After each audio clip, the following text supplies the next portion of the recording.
Welcome to Flourish. I'm Diane Planidin, and you're in the right place if you're ready to create an inspired life.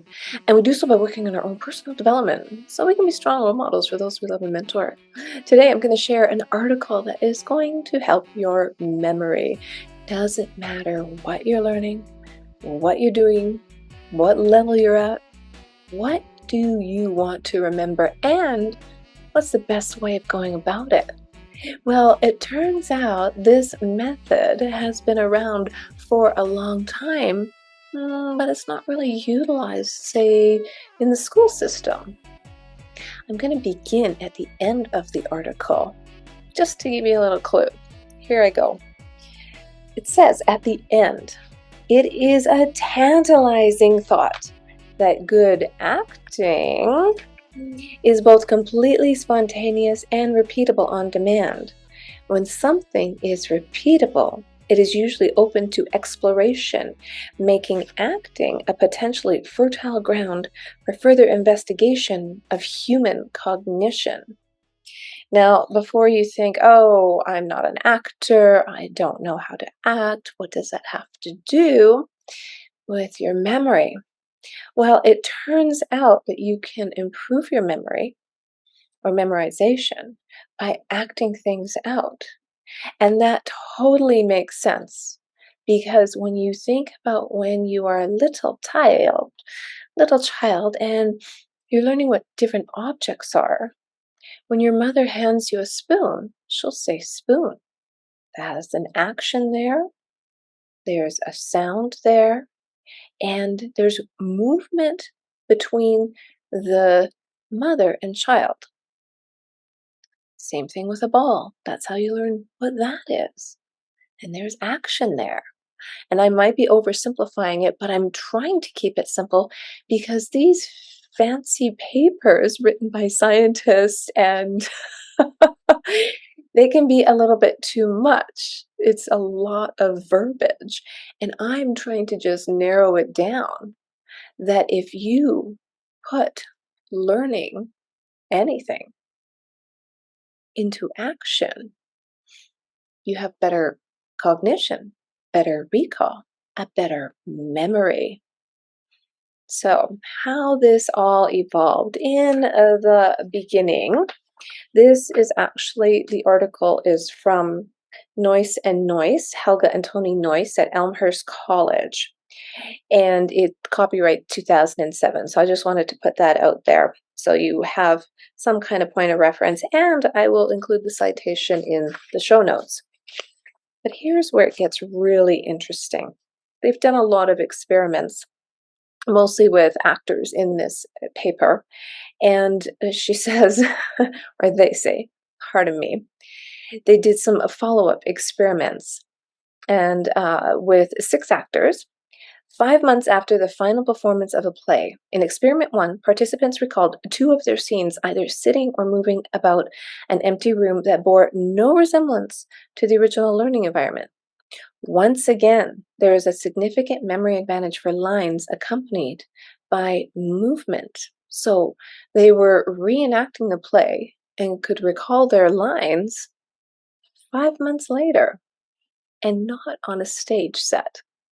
Then they had experiment 2 of the same study was based on the fact that there are times in every play when, for dramatic effect, the actors move to another position on the stage when speaking certain lines of dialogue, and there are other times when they remain seated or standing in one place.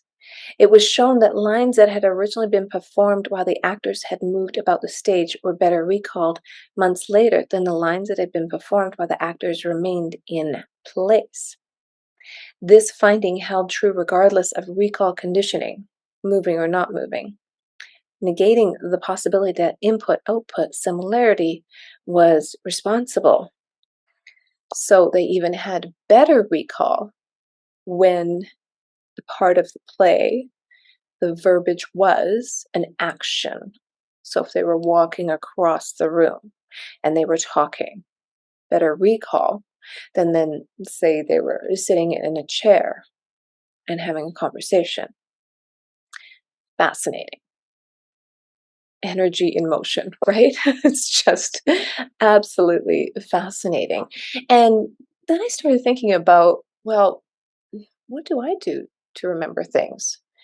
And if you went through my marathon of taking a psychology course at Queen's University for 12 weeks and so much paper, oh my goodness, the book is a ridiculous size. And I think that's why they keep it online, but that's another story. Anyways, how I remembered, I recorded each chapter as an episode. I listened while I was walking to the podcast. I read along on the video. And for my note taking, I wrote out, like I took an action, wrote things out. So as I was walking, I was thinking, I was absorbing. As I was writing things out, I wasn't just writing down, what part of the brain did what. I drew a brain on a big poster board and I labeled it and I visualized it. And I thought, this is what these actors are doing, right? They are seeing themselves moving across the room, remembering those lines because it's in there. It's down there. It's in there. But where this research paper gets super fascinating is when they took it to the college students. So here's what happened. In 2001, Noice Noice extended this non-literal enactment effect to undergraduate students with little or no acting training or experience. 3 groups studied the same text. The first group was coached to process the text by using all channels of communication, including movement. That is, if the text called for confrontation, one student would walk up to the other literally, getting in his or her face. In your face. You might remember that. A second group of students sat on chairs facing each other. They were coached to try and become mentally and emotionally involved in the dramatic situation and communicate the meaning of the text using tone of voice, facial expression, and so forth. But they had to remain seated and could not express their intentions through movement. The third group deliberately memorized the same material, but no specific method of memorization was imposed. 3 levels of accuracy were assessed: verbatim, acceptable verbatim, which allows for very minor deviations, and total recall, which included paraphrases. Participants in the full movement condition outperformed both other groups at all 3 levels of accuracy. That's fascinating. Thus, there is evidence from a variety of experiments for this existence of this non-literal movement effect.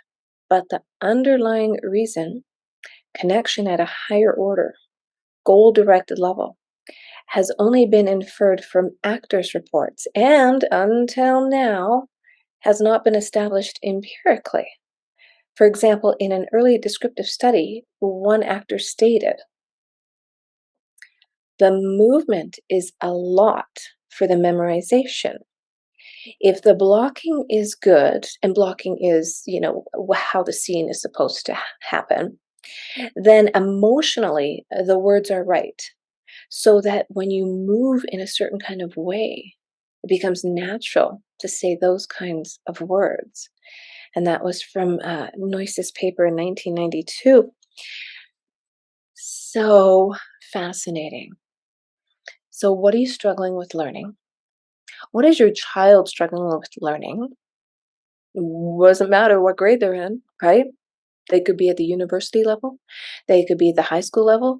They could be in kindergarten. And they're struggling learning something. Maybe you need to move something into action. Maybe you have to make it tangible for them. Because, and I heard this quote from um, Einstein, who said that nobody thinks about physics, and this is not verbatim, but nobody thinks about physics based on formulas.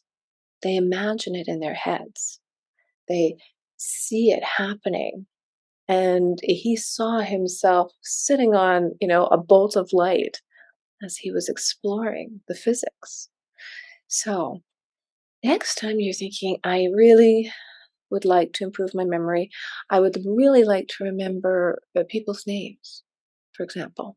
When you go to a party, how do you remember people's names? When you meet them in a social setting, do you have a secret? I did a whole episode on another topic similar to this topic. It's called Moonwalking with Einstein. It's a book I did. I think it was Joshua Foer that wrote it. And it's literally your mind is moving around so that you can remember things easier. And he actually became a memory champion where he had never tried that before. So I'm going to link that in the show notes as well, because I think that'll be super fascinating for you. our our human brains, they're just magical machines. And if we can get the mind-body connection going, to keep learning, to keep evolving, to keep aspiring, you will live a more inspired life. Well, if you like the show, share it with somebody you know. I am going to be sharing a lot more scientific papers with you down the road as I continue my research for my book, and I'm going to net it down to keep it simple so that we can all learn about these things. Hit that subscribe button and maybe give me a thumbs up or a comment. I love the YouTube comments and I love the Instagram comments, or just tag me. All right. I am so thrilled that you found me.